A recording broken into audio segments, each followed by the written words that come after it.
जय Hind everyone, this is Parul और आज हम बात कर रहे हैं यूपीएलटी ग्रेड की जो सीरीज़ चल रही है पेपर 2 फिज़िकल एजुकेशन की। इसका फर्स्ट क्लास स्टार्ट हो चुकी है, जिसका first point history and principle of physical education previous video में हम पढ़ा चुके हैं। अगर आपने नहीं देखा है तो जाके उससे पहले देखिए। और आज का टॉपिक है biological foundation of physical education, यानी कि शारीरिक शिक्षा का जैविक आधार। ये है वीडियो 2। ठीक है, तो देखते हैं आगे। आज के पॉइंट्स देख लेते हैं क्या क्या है टूडेज पॉइंट्स। आज हम बात करेंगे ग्रोथ एंड डेवलपमेंट पे, हेरिडिटी एंड एनवायरनमेंट पे, एज पे और टाइप्स ऑफ बॉडी पे, यानी कि शरीर के प्रकार पे। ठीक है, तो बायोलॉजिकल फाउंडेशन किसे कहते हैं? हमारा जैविक आधार क्या है? अगर जूलॉजी के दृष्टिकोण से देखें तो हमारा जो आधार है यानी फाउंडेशन है वो गर्भधान यानी कॉन्सेप्शन से ही शुरू हो जाता है। ठीक है, तो कॉन्सेप्शन से शुरू होता है और बहुत सी अवस्थाओं से होकर गुजरता है। एक अंडा एक ह्यूमन बॉडी में तब्दील हो जाता है। क्रिया जीवन का लक्ष्य और चिन्ह है, और स्थिरता क्या है? मृत्यु और आजीवता है, यानी कि जो हम क्रिया करते रहेंगे, एक्टिव रहेंगे तो जीवन चलता रहेगा।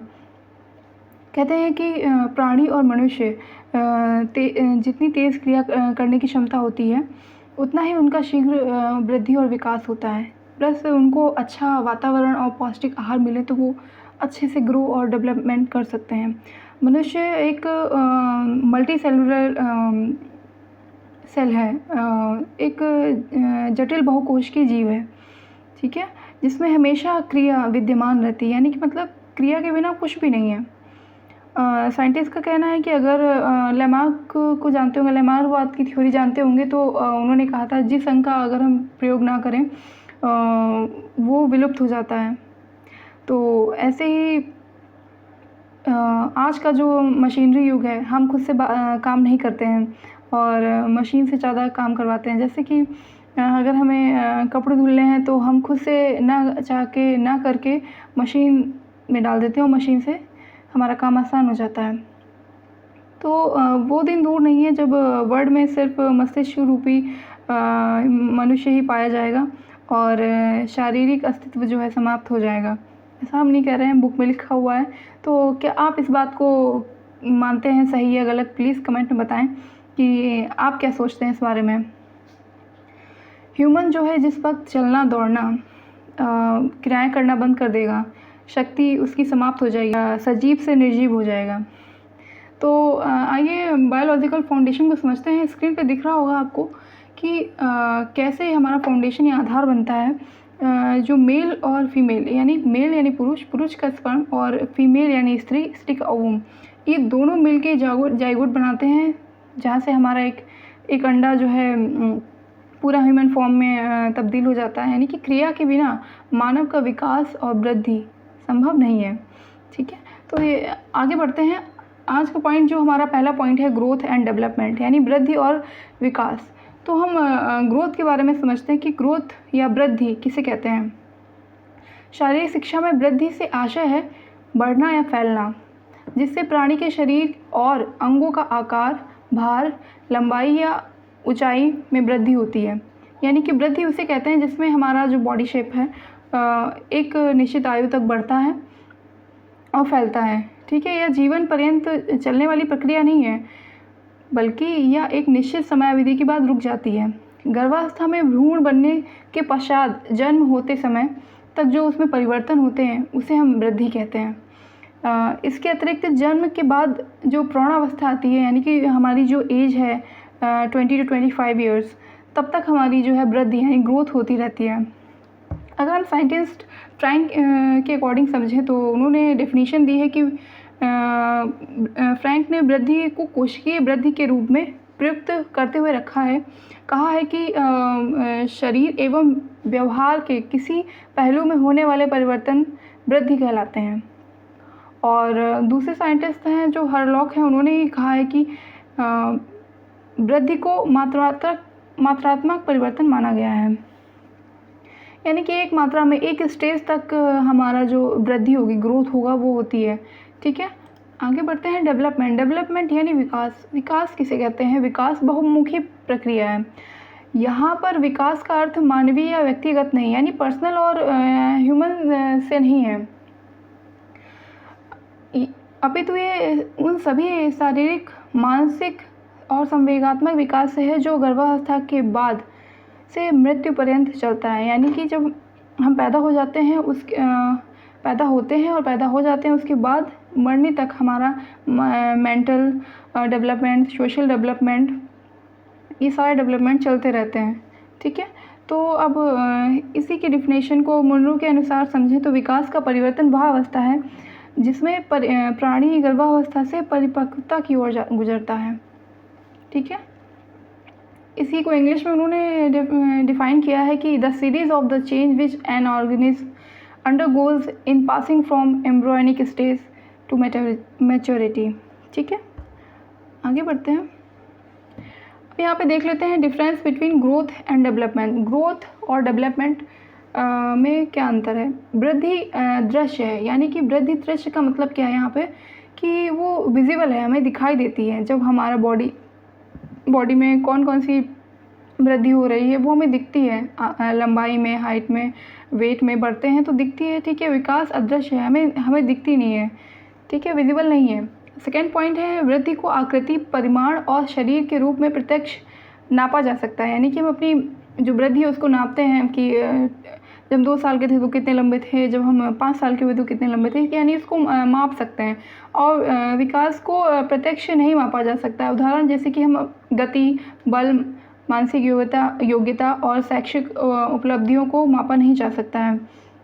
थर्ड पॉइंट पे आते हैं वृद्धि व्यक्ति की एक निश्चित आयु तक ही जारी रहता है। यानी कि 20 से 25 की जो एज है हमारी, वहीं तक हमारा ग्रोथ होता है और जो हमारा डेवलपमेंट है वो हमारी मृत्यु तक जारी रहता है। ठीक है, तो फोर्थ पॉइंट पे आते हैं कि वृद्धि की सीमाएं व्यक्ति के आनुवंशिक द्वारा तय होती हैं। उसकी जो लिमिट्स हैं व्यक्ति की, वो उसकी जो जेनेटिक्स हैं उसके द्वारा तय होती हैं कि वो कितना लंबा होगा। अगर उसके माँ बाप छोटे हैं, हाइट में कम है, तो उसकी भी हाइट कम होगी। ठीक है, तो और डेवलपमेंट का फोर्थ पॉइंट देखते हैं कि विकास व्यक्ति के लिए उपलब्ध वातावरण से अधिक प्रभावित होता है। यानी कि जो उसका वातावरण है, जिस माहौल में वो रह रहा है, उसके अकॉर्डिंग ही उसका डेवलपमेंट होता है। ठीक है, आगे आते हैं factors affecting growth and development. वृद्धि एवं विकास को प्रभावित करने वाले तथ्य कौन कौन से हैं। जेनेटिक फैक्टर्स हैं, यानी कि जैसे कि अगर हमारे माँ बाप लंबे हैं तो हाँ उनकी संतान लंबी होगी, उनके बालों का कलर चेंज होगा।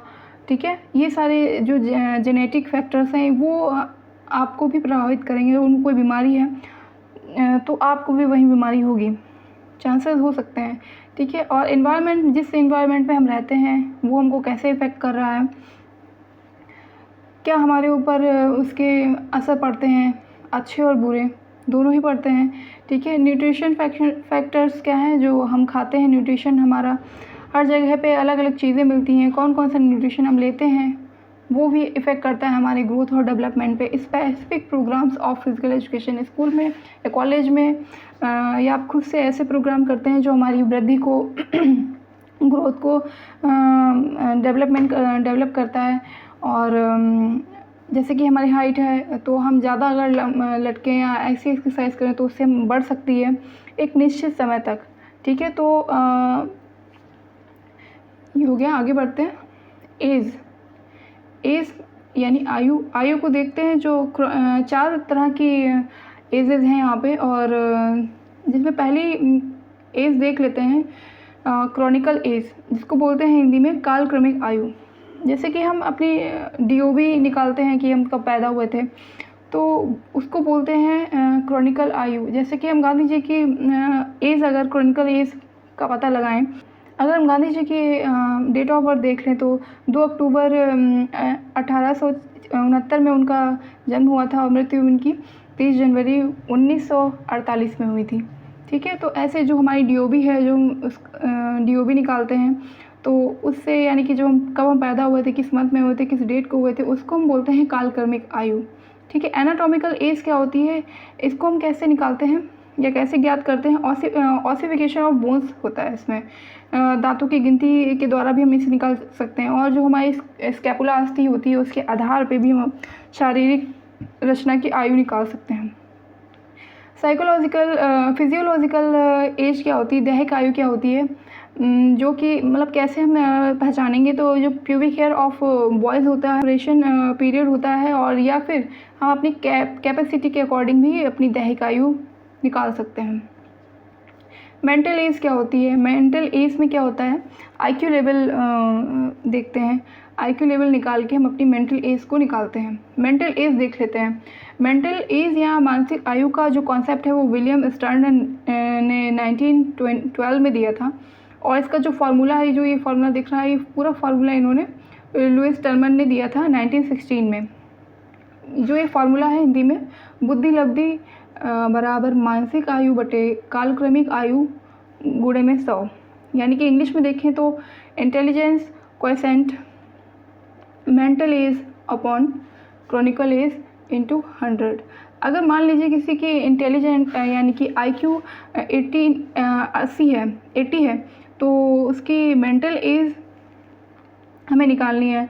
तो मान लीजिए उसकी क्रोनिकल एज 15 है और इसको हम 100 से गुणा कर देंगे तो हमारा उसकी मेंटल एज कितनी आ जाएगी? 12। ये आप निकाल के देख सकते हैं। तो इस तरह से हम किसी की भी मेंटल एज निकाल सकते हैं। आगे आते हैं stages of development on the basis of age. मनुष्य की आयु के आधार पर विकास की अवस्थाएं। तो पहली अवस्था क्या होती है? पहली अवस्था होती है प्रीनेटल, यानी कि गर्भावस्था। गर्भाधान से लेकर जन्म तक यह अवस्था आती है, ठीक है। और सेकंड देखते हैं इन्फेंसी, यानी शिशु अवस्था कितनी होती है? 0 से 2 वर्ष की आयु जो होती है वो शिशु अवस्था कहलाती है। नंबर 3 पॉइंट देखते हैं चाइल्डहुड, यानी बाल्यावस्था। इसमें इन्होंने तीन अवस्थाएं दे रखी हैं। पहली अवस्था है अर्ली चाइल्डहुड, यानी कि प्रारंभिक बाल्यावस्था, जो कि होती है 3 से 4 वर्ष। और नंबर 2 है मिडिल चाइल्डहुड, यानी मध्य बाल्यावस्था, जो होती है 7 से 8 ईयर्स। और नंबर 3 है लेट चाइल्डहुड, यानी अंतिम बाल्यावस्था, लड़कियों के लिए होती है 13 वर्ष और लड़कों के लिए होती है 14 वर्ष, ठीक है। तो अब 4th पॉइंट पे आते हैं, जो कि एडोलसेंस या टीन एज होता है, जिसे हम किशोरावस्था कहते हैं, जो कि 13 से 14 वर्ष होती है लड़कियों के लिए। लड़कों के लिए होती है 18 या 19 वर्ष में परिपक्व होना होता है, ठीक है। नंबर पॉइंट 5 पे आते हैं एडल्टहुड। ये इसमें 19 या 20 वर्ष से संतानोत्पत्ति की अवस्था तक एडल्टहुड होता है। ये 3 पार्ट में होता है। पहला होता है अर्ली एडल्टहुड, यानी प्रारंभिक प्रौढ़ावस्था, जो कि 19 या 20 वर्ष से स्टार्ट होके 40 वर्ष तक रहता है। और सेकेंड है मिडिल एडल्टहुड, मध्य प्रौढ़ावस्था, यानी कि 41 वर्ष से 65 वर्ष तक। तीसरा पॉइंट है लेट एडल्टहुड, यानी अंतिम प्रौढ़ावस्था, 66 से संतानोत्पत्ति की क्षमता समाप्त होने तक की अवस्था को अंतिम प्रौढ़ावस्था कहते हैं। नंबर लास्ट पॉइंट हमारा 6 है, जो कि ओल्ड एज है। ओल्ड एज क्या होता है? संतानोत्पत्ति की क्षमता समाप्त होने से लेकर मृत्यु की अवस्था जो होती है उसे हम ओल्ड एज कहते हैं, ठीक है। अब हम आते हैं अपने तीसरे पॉइंट पे, जो कि हेरिडिटी एंड एनवायरनमेंट। हेरिडिटी क्या होती है? यानी कि जेनेटिक, यानी आनुवांशिक। और पर्यावरण क्या होता है? एनवायरनमेंट। तो आनुवांशिक से आप क्या समझते हैं? मतलब कि जो माता पिता से जो हमें विरासत में क्वालिटीज़ मिली हैं, जो पीढ़ी दर पीढ़ी स्थानांतरित होती रहती हैं, उनको हम बोलते हैं आनुवांशिक फैक्टर्स, ठीक है, आनुवांशिक। और जो पर्यावरण जो होता है, जो माहौल होता है, जिस वातावरण में रह रहे होते हैं, जो हमारे चारों ओर जो वातावरण होता है, उसको हम बोलते हैं पर्यावरण। यानी परि और आवरण। परि यानी चारों ओर, जो आवरण होता है यानी जो वातावरण होता है, ठीक है, उसको हम बोलते हैं पर्यावरण। तो पर्यावरण में अनुवांशिकों पर क्या बोलेंगे? नेचर। नेचर और नर्चर का एक आपने कॉन्सेप्ट सुना होगा। तो हेरिडिटी बोलते हैं नेचर, और नर्चर यानी पोषण, यानी पर्यावरण। तो इसको देख लेते हैं। नेचर इसमें क्या होता है कि जो हमारी जो हेरिडिटी है, जो माता पिता से हमें पीढ़ी दर पीढ़ी मिलता है, यानी कि हाइट मिलती है, body structure, shape, hair type, यानी कौन सा हेयर टाइप, कर्ली हेयर है या स्ट्रेट हेयर होगा, आपका कलर कैसा होगा, आइस कलर कैसा होगा, ठीक है। और ये फिक्स्ड रहता है, इसको आप कोई भी चेंज नहीं कर सकता है। हाँ, नई टेक्नोलॉजी आ गई है, वो उससे हम चेंज कर सकते हैं अपनी आँखों का कलर या अपने हेयर टाइप को चेंज कर सकते हैं, पर अगर नेचुरली इसे देखा जाए तो इसे चेंज नहीं कर सकते, ये फिक्स्ड होता है। अगर अब नेचर की बात कर ले तो नेचर कैसे हमारा प्रभावित होता है, जैसे कि सोशल लाइफ है, ट्रेडिशनल है, किस जगह पे हम रह रहे हैं, उसका कौन से ट्रेडिशंस हैं वहाँ पे, कल्चर क्या है उनका, उनके अकॉर्डिंग हमारा ग्रोथ एंड डेवलपमेंट होता है। नॉलेज कैसे मिल रही है हमको, हेल्थ कैसी है हमारी, न्यूट्रिशन वहाँ पे कैसा मिल रहा है जिस वातावरण में हम रहते हैं, एजुकेशन भी नर्चर में आती है। और ये अनफिक्स्ड होता है, यानी कि हम अगर गांव में रहते हैं तो गांव से शहर में जा सकते हैं, शहर में रहते हैं तो कहीं भी जा सकते हैं। वहाँ की जो ट्रेडिशन है, नॉलेज है, एजुकेशन है, कल्चर है, वो आप पे प्रभावित होगा, आपकी बॉडी के ऊपर प्रभावित होगा। जैसे कि अगर हम एक एग्जांपल ले लें कि अगर हम चोर की संगति में रहेंगे, उस एटमॉस्फेयर में रहेंगे तो हम चोर बन जाएंगे, और अगर हम सभ्य की संगति में रहेंगे तो सभ्य बन जाएंगे। तो इस तरह से जो नर्चर है वो वर्क करता है हमारे ऊपर। टाइप ऑफ बॉडी देख लेते हैं। टाइप ऑफ बॉडी यानी शरीर के प्रकार, अकॉर्डिंग टू शेल्डन्स क्लासिफिकेशन, उन्होंने 3 तरीके के क्लासिफिकेशन दिए हैं, यानी कि 3 टाइप होते हैं हमारी बॉडी के, एंडोमॉर्फ, मेसोमॉर्फ एंड एक्टोमॉर्फ। देखते हैं आगे, एंडोमॉर्फ देखते हैं। ये पेयर शेप्ड होता है, आपको दिख रहा होगा जैसा कि ये पेयर शेप्ड होता है एकदम। इसमें वाइड आपके हिप होते हैं, नैरो शोल्डर होता है, और बहुत ज़्यादा बॉडी पे फैट होता है, a lot of fat on the body, upper arms and thighs, यानी कि जो ये ऊपर के हाथ दिख रहे होंगे इनमें बहुत ज़्यादा फैट होता है और थाइज़ में फैट होता है। इनकी जो कलाइयाँ होती हैं और एंकल होते हैं वो बहुत पतले होते हैं। और इसमें एलिजिटी एंड स्पीड यानी एरोबिक्स की इनको वर्कआउट हमको करानी चाहिए, और इनको मसल बिल्डिंग एक्सरसाइज करानी चाहिए। पावर लिफ्टिंग हो गया, डिस्कस थ्रो हो गया, कुश्ती हो गई, सूमो कुश्ती हो गई, ये सारी चीज़ें ये अच्छे से इनमें अच्छे परफॉर्म करते हैं ये लोग। एंडोमॉर्फिक जो लोग होते हैं वो उनमें जो है पावर लिफ्टिंग और डिस्कस थ्रो, कुश्ती, सूमो, ये सब जो है वो बहुत अच्छे से करते हैं, अच्छे से परफॉर्म करते हैं। इनकी जो कैलोरीज होती हैं वो बहुत बर्न नहीं होती हैं, बहुत मुश्किल से बर्न होती है, इनका स्लो मेटाबॉलिज्म होता है, ठीक है। तो अब हम आते हैं मीज़ोमॉर्फ पे। मीज़ोमॉर्फ क्या होता है, ये ट्रायंगल शेप होता है। अगर लड़के में देखें तो ऊपर से ट्रायंगल होता है, लड़की में देखें तो नीचे से ट्रायंगल होता है, जैसा कि आप स्क्रीन पर देख पा रहे होंगे। इस मीज़ोमॉर्फ को एक आइडियल बॉडी मानी जाती है। ये लीन होती है, मस्कुलर होती है, ब्रॉड शोल्डर होते हैं, नैरो हिप्स होते हैं, लार्ज हेड होता है, ठीक है, मस्कुलर बॉडी होती है, strong forearm and thigh होती है, ठीक है। वेरी लिटिल बॉडी फैट होता है, उनमें बहुत कम बॉडी फैट होता है। इनको एथलेटिक टाइप पर्सन कहा जाता है। स्ट्रेंथ, फ्लेक्सिबिलिटी, स्पीड से रिलेटेड जो खेल होते हैं उनके लिए इनको अच्छा माना जाता है, ठीक है। अब आते हैं एक्टोमॉर्फ पे। एक्टोमॉर्फ बॉडी शेप जो होता है वो रेक्टेंगुलर होता है, जैसे कि अभी डॉट से समझ पा रहे होंगे, इससे बोलते हैं रेक्टेंगुलर शेप। तो इसमें इन लोगों का शरीर कैसा होता है, लंबा, पतला, दुबला होता है, और ये लोग बहुत ही असामाजिक प्राणी होते हैं जो एकांत प्रिय होते हैं, अकेले में रहना पसंद करते हैं। आप इन्हें लकी मान सकते हैं क्योंकि जो चाहे वो खा सकते हैं, इनकी बॉडी पे कोई असर नहीं पड़ता है क्योंकि इनका मेटाबॉलिज्म बहुत ही फास्ट होता है। हाँ, पर इनको वेट गेन करने में दिक्कत आती है, इनका मस्कुलर बॉडी टाइप नहीं होता है, ठीक है। ये परफॉर्मेंस करते हैं जिम्नास्टिक, मैराथन के लिए अच्छे माने जाते हैं, बास्केटबॉल, वॉलीबॉल और डिस्टेंस रेसेस जो होती हैं उसमें करने में अच्छे होते हैं, ठीक है। तो thank you so much for watching us, and अगर आपने प्रीवियस वीडियो नहीं देखी है तो आप पहले उसे देखिए जाके, और बने रहिए मेरे साथ। Stay connected. जय हिंद।